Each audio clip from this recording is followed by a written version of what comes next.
Seigneur, merci pour ce temps de partage.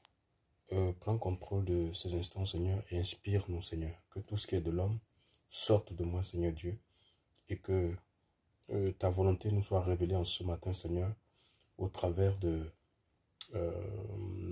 cet enseignement. Sois béni pour tout ce que tu fais, dans le puissant nom de Jésus. Donc, on va lire dans le livre de Jean, chapitre 3, à partir du verset 14 à 16, il est dit: Or, comme Moïse éleva le serpent dans le désert, ainsi faut-il que soit élevé le Fils de l'homme, afin que quiconque croit en lui ne périsse pas, mais qu'il ait la vie éternelle. Car Dieu a tant aimé le monde qu'il a donné son Fils unique, afin que quiconque croit en lui ne périsse pas, mais qu'il ait la vie éternelle. Donc il dit, et comme Moïse éleva le serpent dans le désert, ainsi faut-il que soit élevé le Fils de l'homme. Donc ici, pour comprendre ce passage, il faut aller dans le livre de Nombres au chapitre 21. C'est là où cette histoire du serpent, le serpent de rein se trouve. Il s'agit du peuple juif. Vous êtes sans ignorer que ce peuple était sous la domination de Pharaon. C'était des esclaves, c'était des gens qui étaient complètement résignés, brisés, dépouillés de leur foi. Et voilà. Donc, et Dieu à main forte et à bras étendu a sorti ce peuple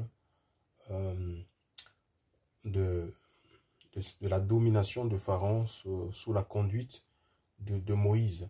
Donc, c'est des gens qui ont vu, ils ont vu les merveilles de Dieu, le peuple d'Israël. Ils ont vu les jugements de Dieu en Égypte, notamment les 10 plaies, la dernière étant la mort des premiers-nés mâles. C'est ce qui a permis à Pharaon, n'est-ce pas, d'abdiquer, de sortir de son orgueil, de son entêtement, pour laisser aller ce peuple. Ce peuple a vu la mer Rouge se partager en deux et ils sont passés à sec.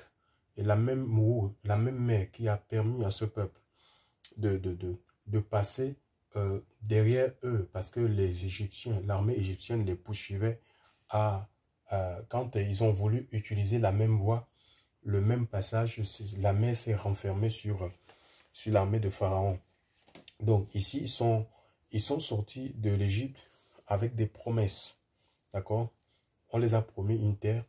Et cette terre déjà avait été, Abraham y a vécu. Donc le patriarche. Et il sortait avec un but. Celui de rentrer en possession de leur héritage. D'accord? Ils ne sont pas sortis de l'Égypte sans promesse. Ils ne sont pas sortis de l'Égypte comme s'ils allaient dans en aventure, en fait. Donc, ils vont s'aventurer et puis voilà. Donc, ils trouver un endroit qui les conviendrait. Non. Voilà. Et ici, ils sont, durant leur cheminement, ils sont au désert. Hein. Ils ne sont pas encore arrivés. Que les murmures vont commencer. L'Écriture nous dit qu'ils vont, dans le livre de Nombres, chapitre 21, l'Écriture dit qu'ils vont se mettre à murmurer. Mais qu'est-ce qui a été cause de ces murmures? Écoutez-moi bien, écoutez ce que l'Écriture dit. Dans le Nombre 21, il partit de la montagne de Hor par le chemin de la mer Rouge pour tourner le pays d'Édom. Le peuple s'impatientant en route et parla contre Dieu et contre Moïse. Pourquoi nous avez-vous fait monter hors d'Égypte pour que nous mourions dans le désert? Car il n'y a point de pain, il n'y a point d'eau, et notre âme est dégoûtée de cette misérable nourriture. Alors l'Éternel envoya contre eux, contre le peuple, les serpents brûlants. Il mordit le peuple, et il mourut beaucoup de gens en Israël. Le peuple vint à Moïse et dit: Nous avons péché, car nous avons parlé contre l'Éternel et contre toi. Prie l'Éternel afin qu'il éloigne de nous ces serpents. Moïse pria pour le peuple, et l'Éternel dit à Moïse: Fais-toi un serpent brûlant et place-le sur une perche. Quiconque aura été mordu et le regardera, conservera la vie.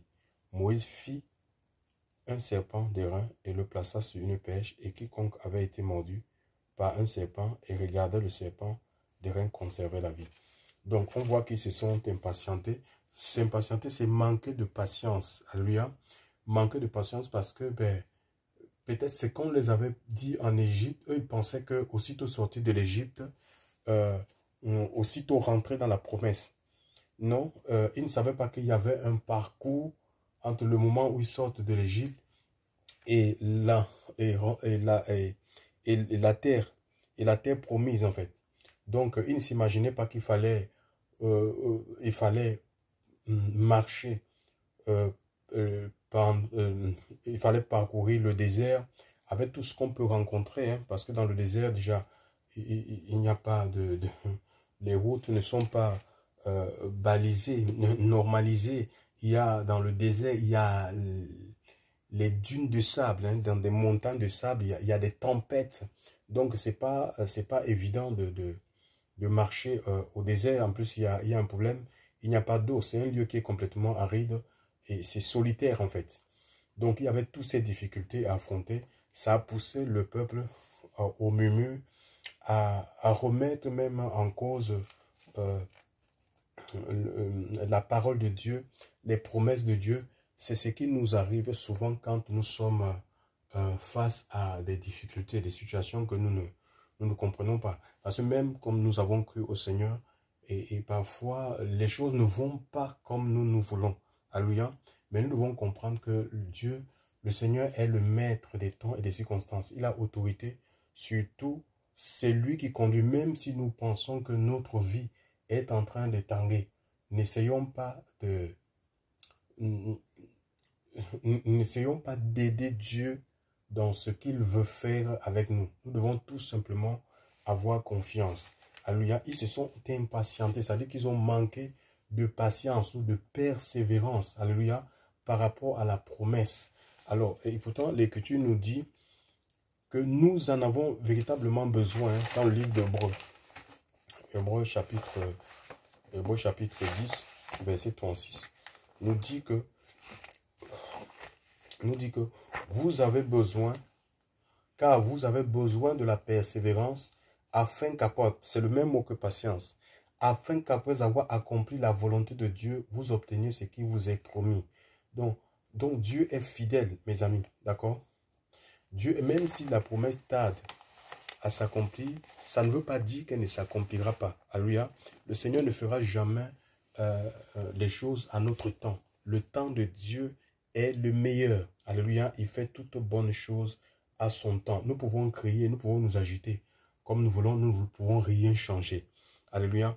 Et ça ne peut pas empêcher, ça ne va pas amener Dieu à anticiper ce qu'il a décidé de faire à son temps voulu. Donc, c'est à nous de rester dans les bras de Dieu, patients, persévérants, sachant de qui nous détenons la promesse. Dieu est fidèle. Gloire à Dieu. Donc, alors, l'Écriture nous dit, face à cette impatience, donc il y a le doute qui est né, il y a un manque de foi, et nous voyons qu'il y a une des conséquences à cela, par exemple des serpents qui ont jailli de nulle part et se sont mis à tuer ce peuple, à inoculer le venin dans la vie de ce peuple. Donc, l'Écriture dit qu'il y a beaucoup de personnes qui sont mortes. Il y a eu comme une hécatombe en fait. Hein. Il y a des enfants qui ont vu leurs parents mourir devant leurs yeux. Il y a des parents qui ont perdu leurs enfants, des grands-parents qui ont perdu leurs petits-fils, chers frères et sœurs. Donc, le peuple s'est ressaisi en allant vers Moïse. Alléluia, en demandant à Moïse de prier le Seigneur parce qu'il fallait pour que cette plaie puisse s'arrêter. Et nous voyons ici, Moïse est allé chercher Dieu. Moïse est allé chercher la face de Dieu, d'accord? Il est allé prier.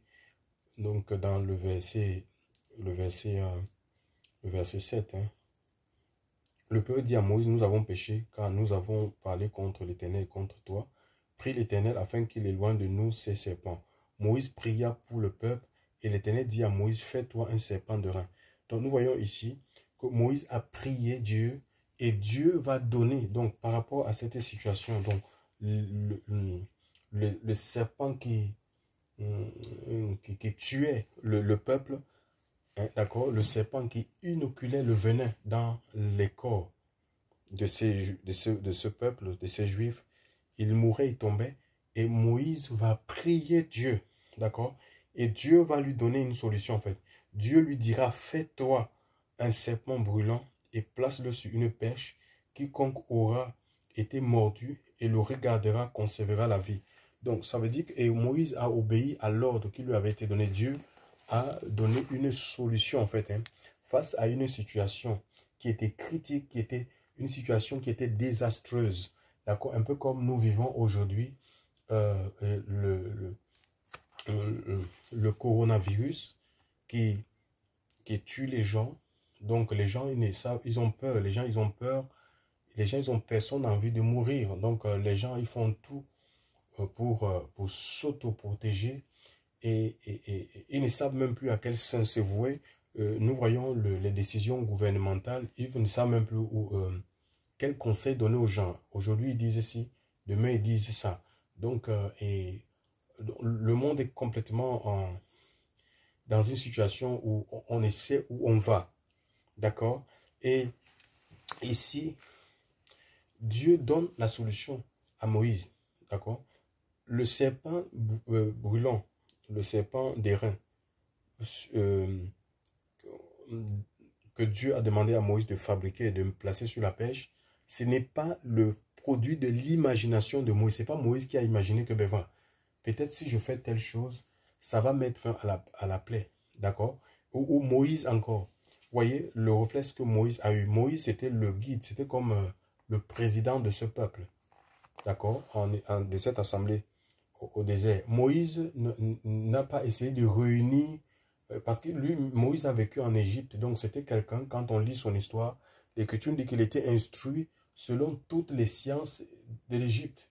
Donc c'était un grand stratège, d'accord? Et il n'a pas réuni un conseil de défense, un peu comme nous voyons avec le président Emmanuel Macron. Il réunit, face à cette crise sanitaire, il réunit un conseil de défense pour prendre des décisions, en fait, tu vois, par rapport à la crise sanitaire.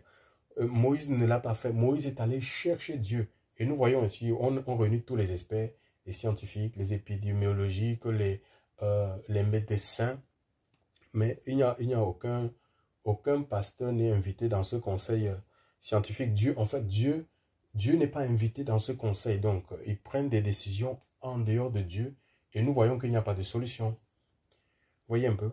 Donc, et c'est un peu ça. Si nous essayons de faire des choses, même en tant qu'enfant de Dieu, il faut que nous invitions Dieu dans nos projets. Chers frères et sœurs, il faut que nous soyons rassurés quand nous prenons des décisions, que ce sont des décisions qui sont inspirées par le Seigneur, d'accord, par rapport à des choix. Chers frères et sœurs, il faudrait que nous soyons convaincus dans notre cœur que les décisions que je suis en train de prendre, c'est Dieu qui me l'a donné. Alléluia. Et on est certain de ne pas nous retrouver dans la confusion, la honte, la disgrâce.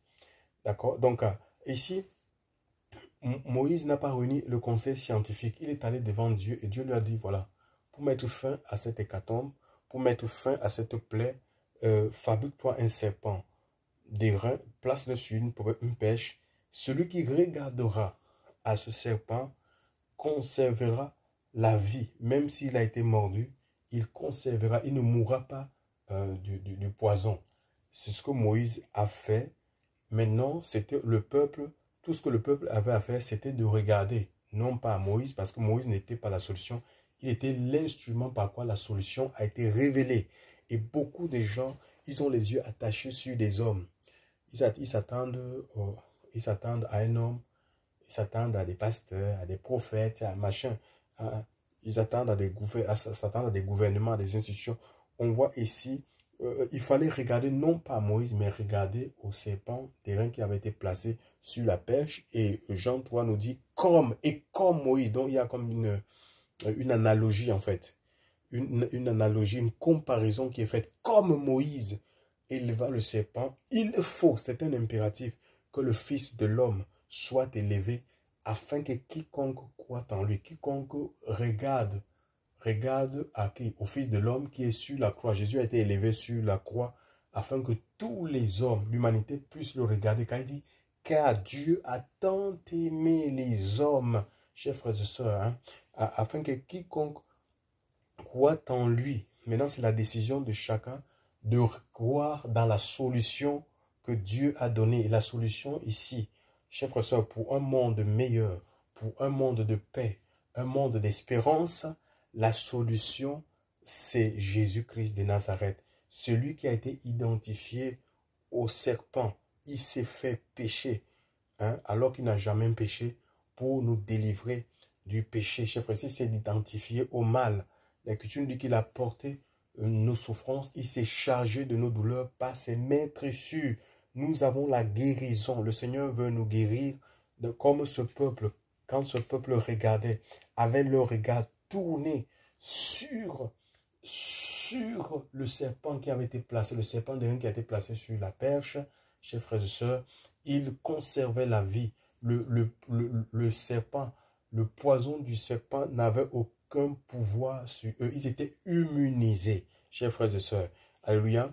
Donc l'église, la véritable église, celle qui regarde à Jésus, n'est pas dans la crainte, elle n'est pas dans l'abattement, parce qu'elle est immunisée contre la peur du lendemain, contre les incertitudes. Cette église est immunisée parce qu'elle est Dieu la rassure, la présence de Dieu en elle la rassure, chers frères et sœurs. Ce que tu as besoin, toi qui m'écoutes là, tu n'as pas besoin d'un pasteur. Ce n'est pas le moment de chercher un pasteur, un bishop, un révérend, tout ce que tu veux. Voyez, les lieux, dits lieux de culte sont complètement fermés. Et ça, c'est salutaire pour l'église véritable. C'est Dieu qui permet ça pour sortir l'église de la distraction. Parce que souvent, nous sommes allés dans les endroits, des lieux d'assemblée, c'était pour les hommes, pour se faire du bien, pour l'ambiance, parfois par peur que si je ne veux pas, qu'est-ce que mon pasteur va dire? Donc, ce n'est pas la motivation, ce n'est vraiment pas Dieu. Donc, comprends que la situation, cette crise-là, c'est Dieu qui la permet pour que les cœurs puissent se retourner à lui et que les gens arrêtent de regarder à gauche et à droite. Quand je parle de regarder, c'est d'espérer que la délivrance va venir du nord, du sud, de l'ouest, de l'ouest. Le Seigneur est vivant. On ne peut pas confiner Dieu. Dieu est esprit. Et peu importe les mesures sanitaires qui peuvent être mises en place, aussi drastiques soient-elles, ça ne peut pas râper la joie des véritables enfants de Dieu, c'est-à-dire des personnes qui ont une relation, un contact avec le Christ. Nous avons dans la Bible les gens comme l'apôtre Paul, dans Actes 16, qui était emprisonné, mais dans la prison, avec d'autres prisonniers, pendant que ces prisonniers-là, ils étaient en train de vouloir casser les murs, de se plaindre, de crier à l'injustice. Eux, ils adoraient le Seigneur. Ils adoraient parce que là où il y a l'Esprit de Dieu, l'Écriture dit il y a la liberté. Donc l'Esprit de Dieu vient en toi pour te donner la liberté, même si tu es emprisonné, même si on met des lois scélérates, des lois qui nous privent de liberté individuelle. Parce que l'Esprit de Dieu en toi, tu es libre en fait. Tu ne peux pas être, on ne peut pas t'emprisonner, tu n'es pas dans une forme de prison parce que tu es dans le monde, mais tu n'appartiens pas au monde. Donc il y a eu des crises dans la Bible, d'accord? Et ces crises, le Seigneur, Dieu s'est toujours servi de ces crises pour révéler sa gloire, pour révéler sa grandeur, pour révéler un peuple, une nation. Et nous avons l'exemple de ce peuple, alors quand il regardait le serpent, c'est Satan, chers frères et sœurs. Le serpent, c'est tout ce qui est, c'est la méchanceté des hommes, c'est tout ce qui est mauvais, tout ce qui veut tend à nous couper de la communion avec le Seigneur. Donc, on voit que tant que ce peuple regardait, ils étaient sous la couverture de Dieu. Ils étaient protégés. Ils étaient immunisés. Donc, le serpent n'avait pas de... C'est le mal. Le mal n'avait pas de victoire sur leur vie. Et c'est ce que Dieu veut pour nous. Donc, il faut que nous apprenions à regarder au Seigneur, quelles que soient les circonstances. Même si la promesse est tarde, chers frères et sœurs, sachez que par nos inquiétudes, nous ne pouvons rien changer. Nous ne pouvons rien rajouter, chers frères et sœurs. Au contraire, nous allons nous faire mal. Il faut que nous apprécions, qu'on apprenne premièrement à apprécier ce que Dieu a fait dans notre vie et ce qu'il fait en nous, chers frères et sœurs. Hein, ce peuple, au lieu, ce peuple-là, d'accord, Israël, ils ont vu les merveilles de Dieu en Égypte. Au lieu qu'ils apprécient, qu'ils adorent Dieu pour ce qu'il a fait, pour la délivrance qu'ils venaient de vivre, ils étaient esclaves. Et on voit un peu, ils ont la nostalgie. J'ai dit, mais pourquoi est-ce qu'on nous a sortis? On aurait pu, pourquoi Moïse nous a fait sortir hors de l'Égypte, hein, pour mourir dans ce désert. Ouais, et pourtant, ils oublient qu'en Égypte, ils étaient des gens qui étaient prisonniers en fait. Mais c'était des esclaves. Un esclave, c'est quelqu'un qui est sous la domination d'un autre. Un esclave a une volonté, mais ce n'est pas sa volonté qui se fait. Ouais, et ils travaillaient pour un autre. Ils vivaient pour nous. C'était vraiment des gens qui n'avaient aucune volonté. Chers frères, imaginez, l'esclavage, ce n'est pas bon. Ce n'est pas bon pour personne, chers frères et sœurs. Hein? Imagine, tu travailles, mais tu ne travailles pas pour subvenir à tes besoins. Tu travailles pour un autre. Toute ton existence, c'est pour un autre. C'est pour assouvir les désirs d'un autre. Ce n'est pas la volonté de Dieu, ce n'est pas le plan de Dieu pour chacune de nos vies. On ne peut pas regretter la vie passée, la vie que nous avions vécue dans le monde sans Dieu. Chers frères et sœurs, hein, la vie d'alcoolisme, de drogue, de prostitution, on peut pas vouloir comparer cette vie avec celle que le Seigneur nous donne et ce que Dieu veut nous accorder. Il faut que nous soyons patients, chers frères et sœurs, parce que en fait, nous ne nous appartenons pas. Il nous a rachetés pour lui, pour que son dessein puisse s'accomplir dans notre vie. Donc, je convie vraiment à regarder au Seigneur. Arrêtez de regarder aux institutions. Arrêtez de regarder aux hommes, chers frères et sœurs. Arrêtez de regarder à des systèmes, des dénominations, des religions, des enseignements légalistes. Regardez, c'est le moment où tu dois avoir un contact réel. Tu dois chercher une relation avec le Seigneur. Ce n'est pas des groupes de prière sur machin, Zoom, machin, pourquoi ils n'organisent pas les prières, machin. Ce n'est pas ça qui va changer quoi que ce soit. Ce que tu as besoin, c'est de regarder à Jésus, celui qui a été placé sur la pêche. Alléluia. C'est lui qui est source de vie, c'est lui qui est source de délivrance, c'est lui qui est source de paix dans un monde trouble, un monde désorganisé, chers frères et sœurs, un monde incertain, celui qui est source de certitude, celui qui est un monde instable, celui qui est source, il va te donner la stabilité, chers frères et sœurs. Alléluia. Oui, la stabilité, et il va te garder pendant la crise. Alléluia. Il va être celui qui demeure sous l'abri du Très-Haut repose à l'homme du Tout-Puissant. Donc, il est venu, il veut nous donner pendant les temps de crise. Dieu donne le repos, il donne la paix, il donne la joie de vivre. À lui soit toute la gloire. Merci Seigneur. Son œuvre est parfaite, chers frères et sœurs dans le Seigneur.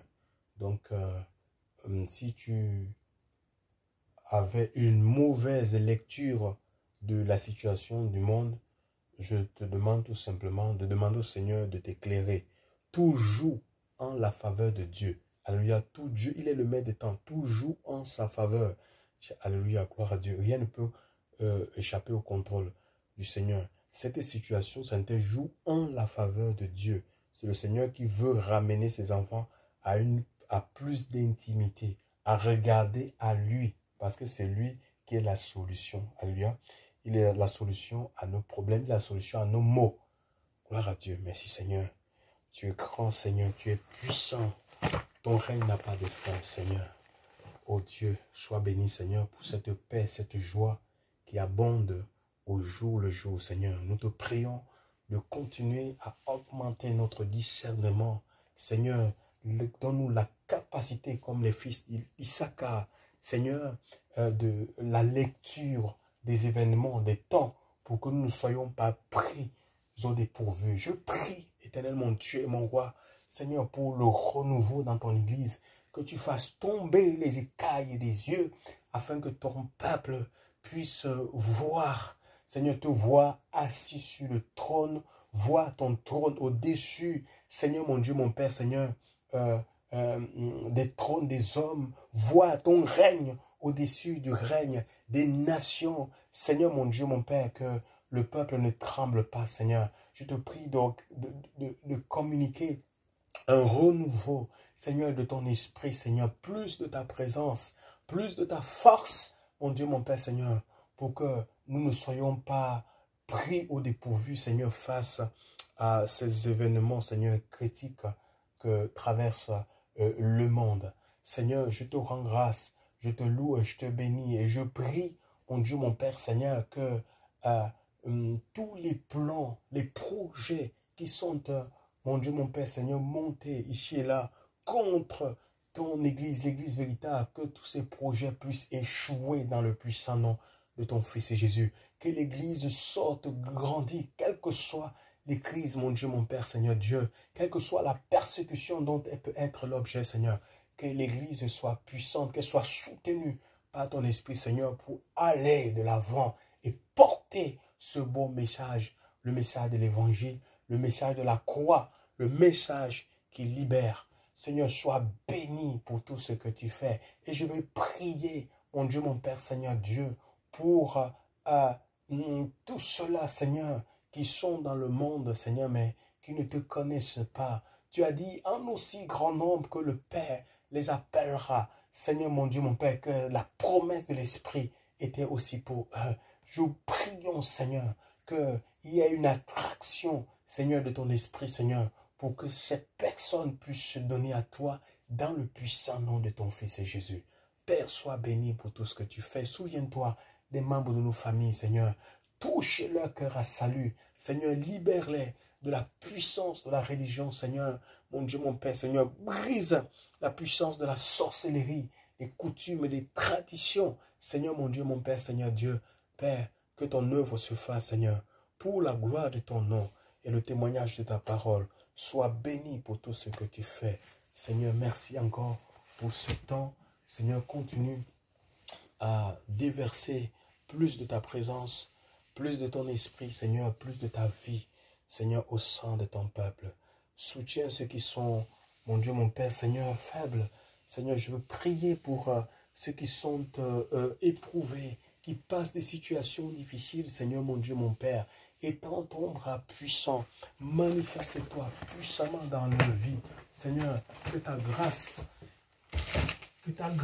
coule, Seigneur, mon Dieu, mon Père, Seigneur, Dieu Père, et que l'épreuve ne prenne pas le dessus sur la vie. Sois béni, Jésus, sois béni, sois béni, Seigneur. Mon âme t'adore. Mon âme t'adore, car je sais que tu es là. Mon âme t'adore, mon âme t'adore, mon âme t'adore, car je sais que tu es là. Je sais que tu es là, Adonai. Je sais que tu es là. Je sais que tu es là, Adonai. Je sais que tu es là. Mon âme t'adore, mon âme t'adore, mon âme t'adore, car je sais que tu es là. Mon âme t'adore, mon âme t'adore, mon âme t'adore, car je sais que tu es là. Mon âme te chante, mon âme te chante. Mon âme te chante, car je sais que tu es là. Mon âme te chante, mon âme te chante. Mon âme te chante, car je sais que tu es là. Mon âme te prie, mon âme te prie. Mon âme te prie, car je sais que tu es là. Mon âme te prie, mon âme te prie, Mon âme te prie, car je sais que tu es là, tu es tout. Mon âme te loue, mon âme te loue, mon âme te loue, car je sais que tu es là. Mon âme te loue, mon âme te loue, mon âme te loue, car je sais que tu es là. Amen, Seigneur.